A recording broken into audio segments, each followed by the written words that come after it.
my friends, Luke Rudkowski, Dan Dix, Ford Fischer, Josh Sigurdson, Carey Wedler, and your moderator, Naomi Brockwell. Want this? I think so. Great.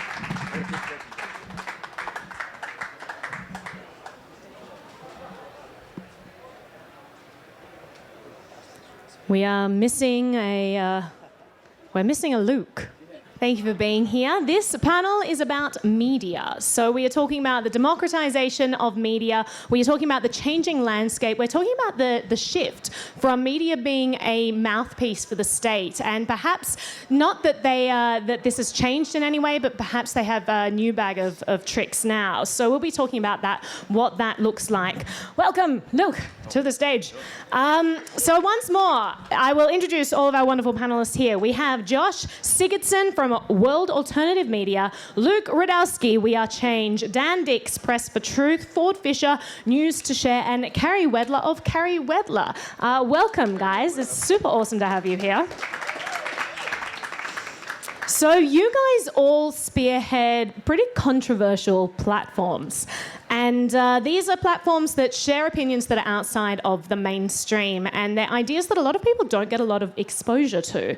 So I want to start off by talking about how you connect with new audiences, rather than just, hi, this is really good. How you connect with new audiences, and how do you expose people to new ideas they haven't come across before without having them immediately shut down? Because that's a huge issue. You know, when people hear things that they hadn't heard before, their immediate response isn't, thank you for sharing that. That's fantastic news. I'm so glad you're enlightening me. Generally, their first impression is to shut down and say, you're wrong, you know, to think that you're the enemy because you think differently. So let's go along the panel. I just want to hear how each of your individual platforms handles this. Well, I have a microphone, so should I go? Okay.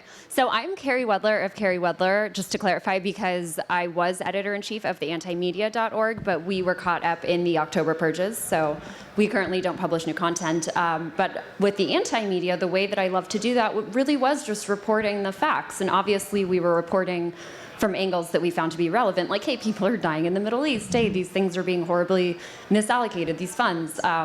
As far as my YouTube channel, that's a little different. If you're familiar with my work there, I'm a little more triggering.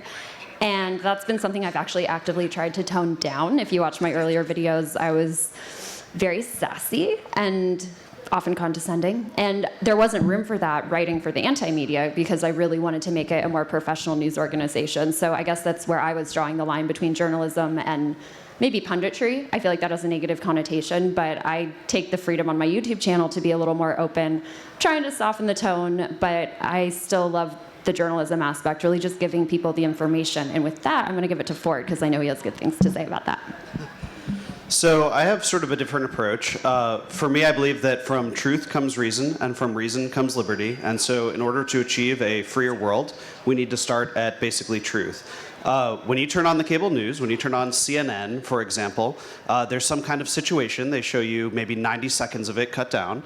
You have two commentators, right? It's Don Lemon, and then he throws on, we have a Republican advisor and we have a Democrat advisor. And since I'm sitting here in the middle and we have two people talking to you, what you're left with must be the truth.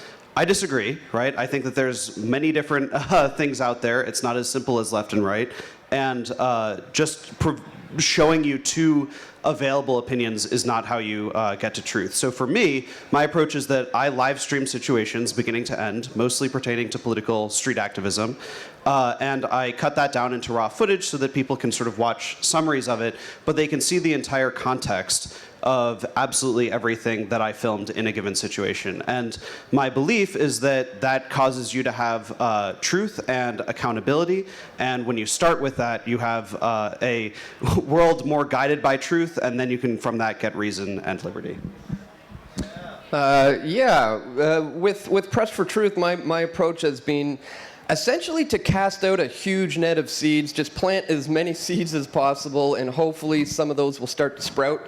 You have to take it in different ways. I've started to realize that I need to mix up my style a little bit, I guess you could call it. So sometimes I'll do what's called like a screen grab type video. Sometimes I'll do a jump cut style video. Sometimes I'll do a walk and talk video. But these are necessary for different types of people who receive information in different ways. So I honestly like to mix it up quite a lot and just kind of cast it out there and leave it up to them. And hopefully, if you spread it out enough and wide enough, some of those seeds will start to sprout and hopefully grow into something significant. Yeah, I mean, with world alternative media, I tend to look at it from the perspective of most mainstream medias and many independent medias have a thing about spreading fear. I don't think anyone on the stage is responsible for that as much, but I mean, this is something that we see a lot. And when I'm putting out my message, I try to look at it from the perspective that fear is healthy for survival, but fear also stops you from living. It's an ironic little thing where you need to have just the right amount. And I think it's more important that people should be scared, but people should be more optimistic about the solutions than they are scared. So obviously you need to understand a problem to be able to react to that problem, to bring the right solution, and not end up in some Hegelian dialectic kind of scenario where you just problem, reaction, solution, repeat. So from our perspective, it's that here are the things that you need to know, here are the things that are wrong with the world, but there are many things that we can do about it. There are more solutions than there are problems, and here are, a few dozen of them. And this is what you should do as an individual: to be free, to stay aware of your surroundings, and educate yourself, because obviously there's a lot of noise out there. You have to deal with everything from the mainstream medias and independent medias alike. There's always noise, and you have to decide what is truth and what is fiction.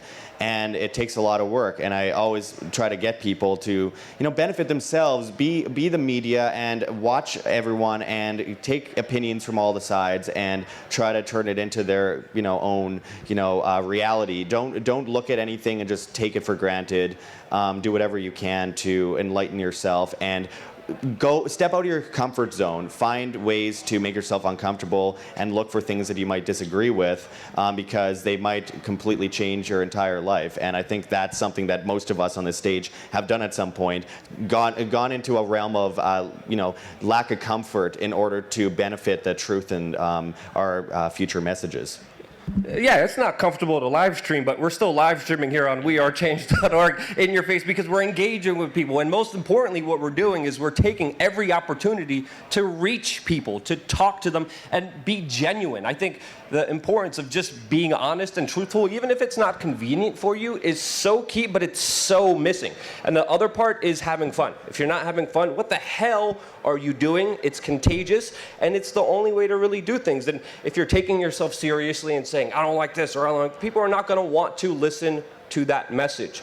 If someone disagrees with you, you could get angry, you could get butthurt, you could have a little hissy fit, but ultimately, you control your emotions. This is what we forget. This is the bigger evolution that people forget in the bigger spheres, that you and only you are responsible for your feelings and emotions. Little short example before we move on. My family was shocked to find out what I was doing. I kept what I was doing very to myself, and they found out, and they were like, who the hell are you? You're crazy. You're a conspiracy theorist. You've lost it. We're going to have to kick you out of the house. We came to this country from communist Poland. Now we're here, and what are you doing? How did I respond? Well, I was like, I don't know, Mom. That's okay. I get it. And I waited 3 months, and then I said, hey, I have this documentary here, and I don't know what to think of it. I'm really young, and you're so much wiser, and you're so much smarter, and you're so much more educated than I am. And I want you to watch this and to tell me what you think about this. And then, of course, I gave them loose change. They popped it in. They watched it. Their minds were blown. They were like, Building 7, oh, my God, I can't believe this is happening. And I'm like, okay, play the credits. And then my name was in the credits. And they're like, you son of a gun.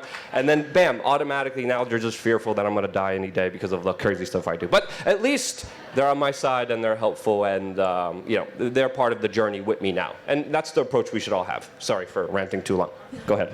No, that was great. So I think that what we're seeing at the moment, and maybe you'll will disagree with me, I'm not sure. But I think we're in the death throes of traditional media. We're really seeing cable die. We're seeing that government-sponsored television network model die. I'm a producer for John Stossel, and even he left cable to start an internet show because he realized that this is the future, this is how you reach new audiences. So looking at that model, I mean, traditionally we have seen mainstream media being a mouthpiece for the state, and this operates in a couple of different ways because there are different incentive structures at play. One of them is that literally you're given an outline, a schedule that says these are the talking points we want you to cover. We are going to spoon feed you that information if you would like.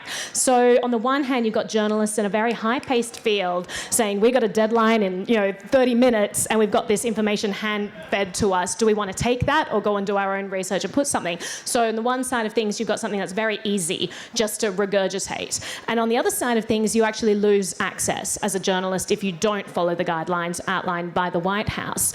And you are seeing that starting to get mixed up because mainstream media is losing a lot of power. You have people on this stage who get a hell of a lot more views than people on Fox get right now. So it's quite inspiring to see people in independent media, take away that stronghold that traditional media has had for so long. And that being said, I don't think that we have lost media being the mouthpiece of the state, though, because I'm seeing a lot of what seem like very orchestrated outrage campaigns. Suddenly 50 bloggers at the same time will start talking about one issue, and you're like, this stuff's been happening for forever. Why did they all just suddenly decide to talk about this one issue? It's all very convenient. So I wanted to ask you guys what your thoughts were on, media being perhaps a vehicle, like a state apparatus tool for power or for getting their narrative out. Do you think that's evolving, what we're going to see in future? How is that changing, and how's that actually affecting what you guys do? Well, I think it's really interesting because you're talking about how, something will originate or there are talking points. And I've always wondered, and I don't have the answer, but I've always wondered how many of these journalists and these companies that are perpetuating these narratives, how many are taking orders and they're just doing what they're told, and how many really believe it and they really agree with it and they're expressing this outrage because they're just as programmed into the system as the people whose minds we're trying to change. So that's just something to think about. I don't know the answer.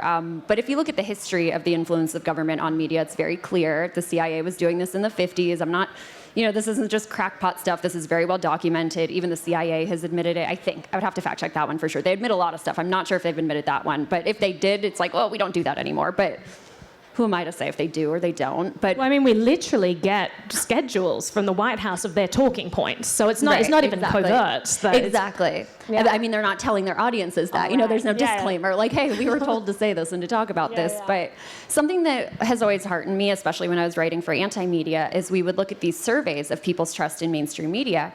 And we would find, we didn't find, but the surveys would find that every election year, the distrust increased. So there's already this consciousness, and I know, as Amanda was talking about, there are moments where we do feel hopeless, and it's like, why even try? What's the point? But if you look at the way that people are evolving with this unleashing of the internet, with this incredible access to information and different perspectives, people are getting there. And I just really want to emphasize that because having been banned, having been dealing with this for the last 9 months, it is so easy to feel like, why bother? But I do remember that there's a much bigger evolution happening beyond the anti-media, beyond just us on the stage. It's decentralized, and it's happening all around the world, and it's exciting to see. So I've attended press conferences under all of the last 4 presidential press secretaries, from Jay Carney, Josh Earnest, Sean Spicer, and now Sarah Huckabee Sanders. I've been in attendance at least one of each of those press secretaries, and none of them have ever called on me. And I don't find the exercise to be enormously useful, right? I think that a lot of it tends to be that the state, the president through a press secretary in that particular case, but it can be through documents, it can be other press releases, whatever it is. A lot of the mainstream media is simply kind of the regurgitation of the state's position, right? So the state says one thing, and then the article says, Trump says blah, blah, blah, blah, blah, or White House says blah, blah, blah, blah, blah. I found that not to be particularly useful. I don't do a ton of just filming politicians doing their politicianing, even though I'm based in DC, and that would be a very easy thing for me to go around doing. On the other hand, I tend to find that the enforcement arm of the state is the police, right? So there's this really big preoccupation with, Trump and the national level politics and such. But at the end of the day, the way that politics touches you, policy touches you, is via the police. And so a big element of what I do is focus on how the police are treating the situations that I film. 2 weeks ago, I caught a condemnation from my police chief of Washington, D.C., who I had filmed a police officer do something that a lot of news articles, including mainstream news, Yahoo did a story about it. Basically, they offered a fist bump to a member of a far-right group, and that was captured in my live stream, and a lot of news articles were written about it. Some journalists tried to approach the mayor and the police chief about it, and they wouldn't reply. And eventually, a journalist actually found the police chief, like on the street, so she was able to confront him, and he couldn't just sort of run away. And he said, I think that the videographer might have been trying to make us look bad because it might have been taken out of context. It was a live stream, folks. So I think that just that act of just showing truth, that act of raw footage is in itself revolutionary. And again, that's where you start with accountability to the way that the state treats people or doesn't treat people. Yeah. So I've seen what you're talking about personally firsthand. One massive experience that showed me this was when Luke and I actually kind of infiltrated our way into the G7 in Munich. And I managed to get a press pass by pretending to be the CBC, Canadian Broadcasting Corporation. And they mistakenly gave me that pass. Did you just say sorry a lot? Like, how did you manage that? Well, I just said, I've come all this way. Of course I have to be on the list. I'm a Canadian. I came from Canada. And they looked at the list and they said, Oh, wait, CBC, is that you? And I'm like, yep, that's me. So we got in. And the moment we got in, I was blown away by the amount of things that were given to the journalists. They were offering us free food. They were offering us free booze. $1,000 bottles of champagne were on the house. I got a backpack given to me. The footage, the HD, high-quality HD footage of the speakers and delegates at G7 was also provided to us. So I had, free food, free bags, all this stuff. Here's the footage. What journalist in that room is going to want to write something negative about the organization or want to criticize it or speak ill about it in any way? They were bought and paid for without even knowing it. And me and Luke are just sitting there looking around going, wow, these guys have completely sold out. And I think most people online are starting to recognize this. They're realizing that they're not getting the truth from the mainstream. They're getting a bunch of posers who are just are doing the bidding of their overlords, and they're looking for alternative sources of information, and that's really where we come in. That's where Press for Truth comes in. We are Change, World Alternative Media, and as I said, I think people are starting to see through the manipulation. We saw it firsthand, and that's where independent media comes in. We're gonna skip Jasper. We're gonna go right back to him because as I was sitting here, I'm thinking about the same trip that me and you had in Germany. Jeff Berwick was also there because this was also the same trip that me, Jeff, and Dan got hammered with the White House press corps. And if you know Jeff Berwick, he gets hammered a lot. But this was a whole nother level of hammered, a whole nother level of indecency and craziness. In fact, I think he's here getting hammered. Yes. Not a surprise. But when me and Dan were there, we're sitting with the top names, the biggest journalists in the game. I don't want to mention exactly who, but and we're sipping, drinking, smoking cigars at the frickin' Bilderberg Hotel the day before Bilderberg starts, and we're talking. And they pretty much just admitted, like, hey, we're just repeaters. I got a mortgage, I got a wife, I got kids. You guys are doing real journalism. We're just repeating stuff, and good on you. Keep up the great work, but yeah, we're not journalists. You crazy? But that was a moment in time that I was like, holy cow, the whole game is rigged. And it's about all of us knowing it and understanding it. Because when you're watching mainstream media television, you're watching PR for the establishment, and that's exactly what it is.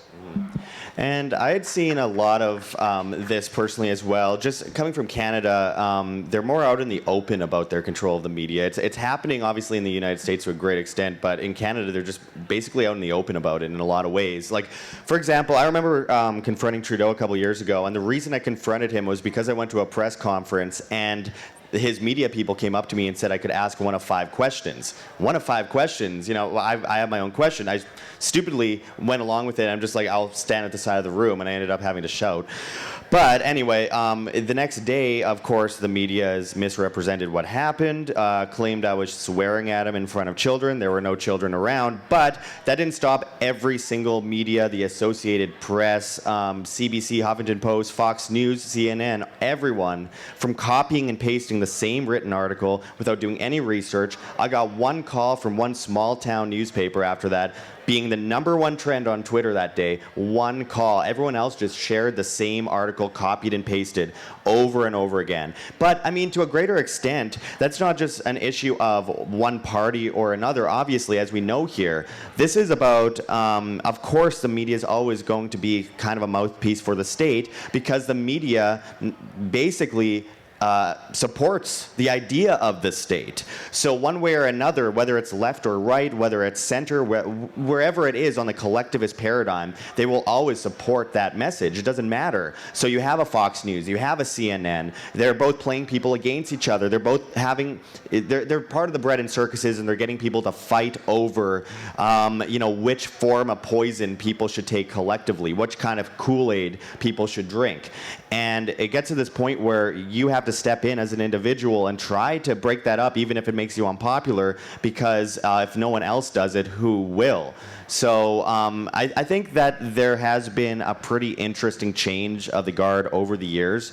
Naturally, whether people realize it or not, naturally people decentralize. Naturally, over time, you see the telegraph office, you have to tell the person at the telegraph office what to write to your friend. They see it, they write it down, very centralized, send it over the airwaves. Well, then there's telegraphs in your home, and you could send it, instead of going to an office, by yourself to that person. And then you go to the telephone, well, you have to talk to the operator and tell them to dial this number, very centralized. Well, technology prevails, and you end up just being able to call people. And the same goes from newspapers owned by William Randolph Hearst, to radio, to television, and to the internet, and from YouTube censoring people to other platforms. So I think that's naturally the way things will work, and they will prevail. I just think it's a matter of just trying to push for that technology, as Avin said earlier in her speech. What are the problems, and what are we doing about those problems? We can complain all day about all the ways that we're being attacked, but there's a lot more to it. What are we doing about it?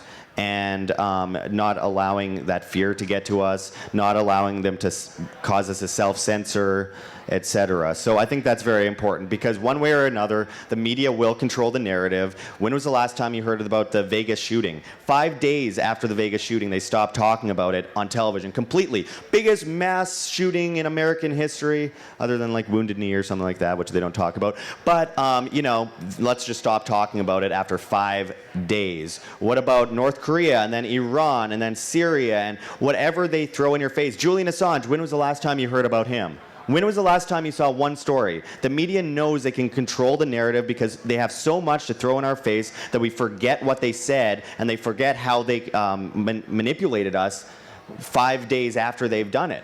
It's on to the next sequence. It's like a movie, and it's so surreal when you really start to look at it. It's like, this is a huge story. 5 days later, where is it? Well, they're on to the next. They're on to their next little trick to manipulate the minds of the masses and push people further into dependence, collectivism, and weakness. And I think that's where we need to be vigilant and break free. Well, I wonder also how much of that is what we're doing as consumers, because I've worked in mainstream media. I was a producer for Fox, a producer for Fox Business, Fox News, working for John Stossel. And I think a lot of what you're saying, it's not as insidious as it make it seem. Like, John was never censored. John was never dictated to. He was one of the only people on Fox that spoke out about Trump during the election, and he did it in like every segment. So he's like this independent voice, I feel, amongst these people who seem to be brainwashed. But I feel that a lot of people are just looking to what consumers want. You know, consumers get distracted. If you've got nothing new to say about something, then you're probably not going to report on it because you know people aren't going to click anymore. It's not a big story. So I wonder how much of our habits as consumers is dictating this, you know, let's jump from next topic to next topic and distract them with the new greatest thing. And I wonder what we can do as media producers to change that or to teach people, you know, dig a little bit more deeply. And I know a lot of the stuff that you guys do does tend to be more investigative. It's not about like, you know, light fluff and looking over the surface. It's about digging in and finding out the truth of these things. And I wanted to go back to what you were saying before about Canada being more overtly controlled, and definitely the case in Australia. I'm not sure if anyone's been following what's been going on there, but there have been raids by the police of lots of different newspapers and news television stations, and people, you know, journalists being thrown in jail, threatened with jail time for talking about specific stories that they're being censored with. You know, it's a scary state of affairs, and I think in the States it's a little bit different. It's a bit more nuanced, but there's definitely an incentive structure, as you were saying, Luke, you know, about the champagne and the, you know, all of these things that get provided. Oh, you get access to the White House. Don't do anything against us because you'll lose access, CNN. And so it's like, it's just really interesting what's going on. I don't know, Carey, if you wanted to start there, or did you want to say something right at the back, Josh? Yeah, just something real quick. I wanted to mention something I almost forgot. The Canadian government actually bailed out a bunch of medias a few months ago, hundreds of millions of dollars, and bailed out the medias they thought were good, basically monopolizing those medias, obviously mainstream, and whatever independent medias toe their line. And they just released a digital charter with 10 steps that basically say what's okay to be said in media. They say it's to stop censorship, so now we need to censor people to stop censorship. It's the most crazy backwards thinking, but if you read this charter, it's crazy. They're basically, we need to stop hate speech. There's no definition of hate speech, so basically anyone that is anyway hateful, but we get to decide what's hateful, and therefore we need to go to social medias and ban these people from being able to speak. It's like this Orwellian double speak, you know, they're redefining definitions and we don't really know what's being said anymore. Carey, what were you gonna say? Well, yeah, I think it's really interesting what you talk about whether consumer habits are driving this kind of content. And if you look at history, it's always something to be afraid of, right? It was the Russians, then it was the terrorists, now it's the Russians again, and the terrorists. You know, there's always something for people to be afraid of. I don't know which comes first, but this might seem out of left field, but hang with me for a second. I think that something that really needs to happen is people need to become more emotionally grounded and aware. And this is, what I'm about to say is actually a Buddhist belief, but it's a belief that fear and love are the two basic emotions, and all of the other emotions stem from that. So if you look at how reactive people are, you look at how hateful, you look at how angry, to me that comes down to fear. The more vulnerable emotion underlying that is fear. But if we can help people, and this isn't maybe activism, maybe it's not journalism, maybe it's something I need to make a video about more, but if we can help people find a way to be more at peace internally, to be more loving with themselves and therefore toward others, then these power structures don't have as much influence because the fear does not inspire as much of a response. I know it's a really tall order and it's like a totally different conversation, but I do think it's really important to talk about, because when you look at these people out in the street, like the Ford films, there was that one video outside the White House with like the really reactive anti-Trump person and then the two younger pro-Trump people. They're both so mad. And for me, I look at that and I just see so much suffering underneath that and so much fear. And they're both afraid. Neither of their fear is illegitimate. Both sides have, I'm not going to, it's not fair to discount why they're afraid. They're real feelings, but we need to get to the heart of that and just help people become more at one with themselves and through that with others and lose that top-down power structure.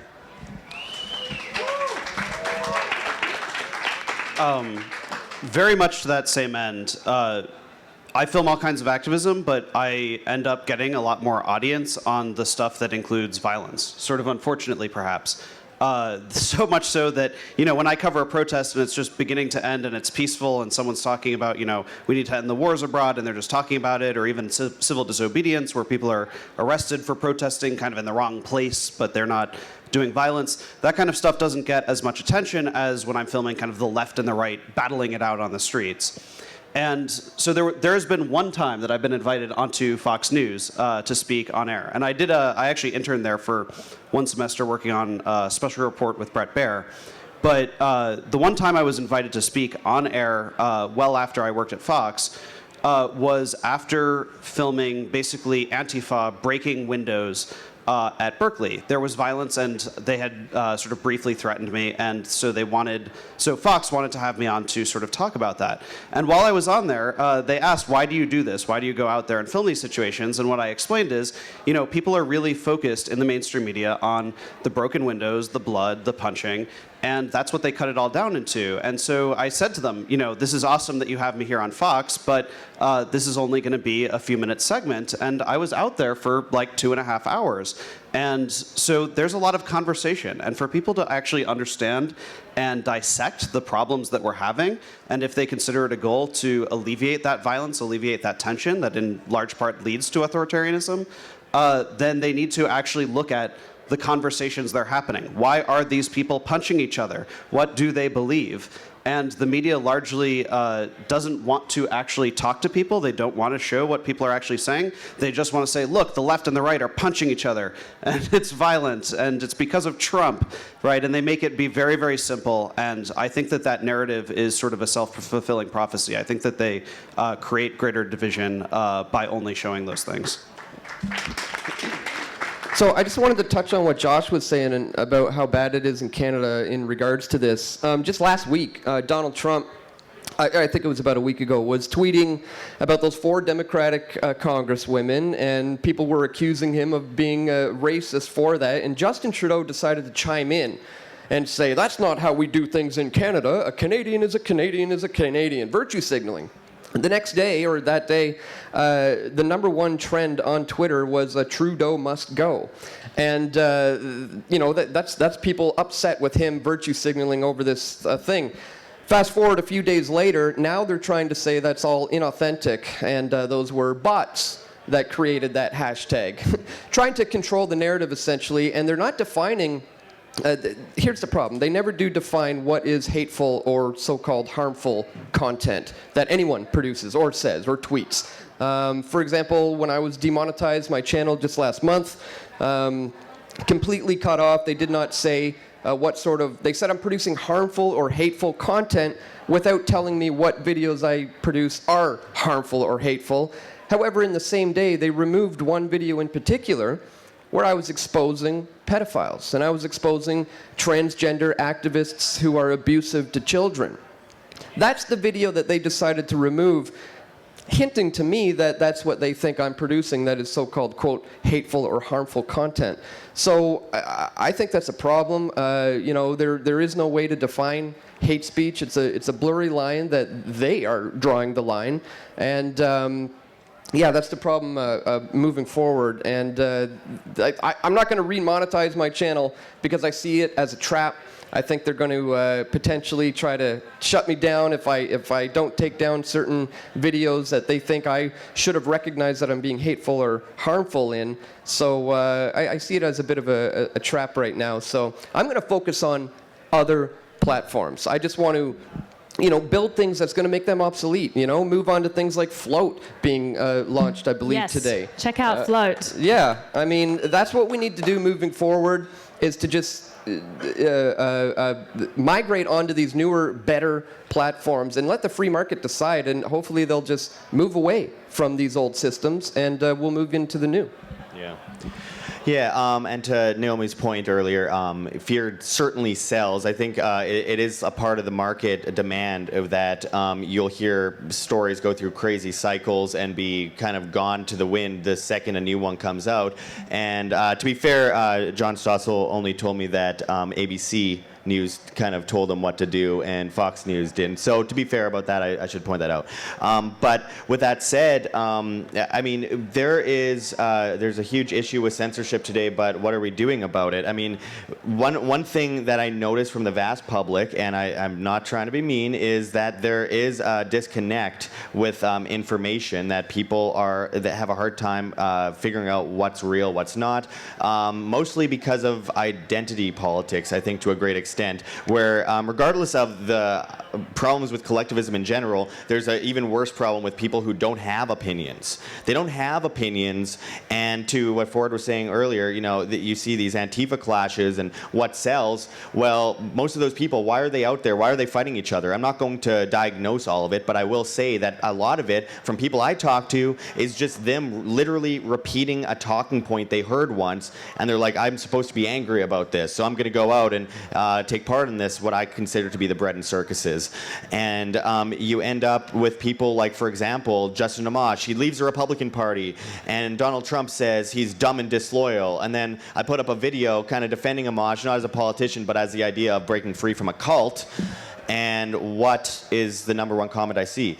Justin Amash is dumb and disloyal. Justin Amash is dumb and disloyal. And what do I ask them? Well, that's great. That's great. That's what Donald Trump said. But what do you think? What do you think about this situation? I know you're literally repeating word for word what he said, but what do you think? And we saw that happen a lot as well with Hillary Clinton and the fake news stuff. Kind of backfired on her, but I mean, nonetheless, we saw that a lot. People just fake news, trigger reaction. I don't agree with this, fake news. I'm not going to look into it.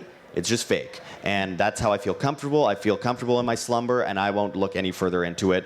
We will just be divided in half and fight each other forever because we're just going to regurgitate what we're told to be angry about instead of actually having an opinion, sitting down, thinking about it, talking with these people that we disagree with, instead of just panning off as that person's a Nazi, that person is a communist.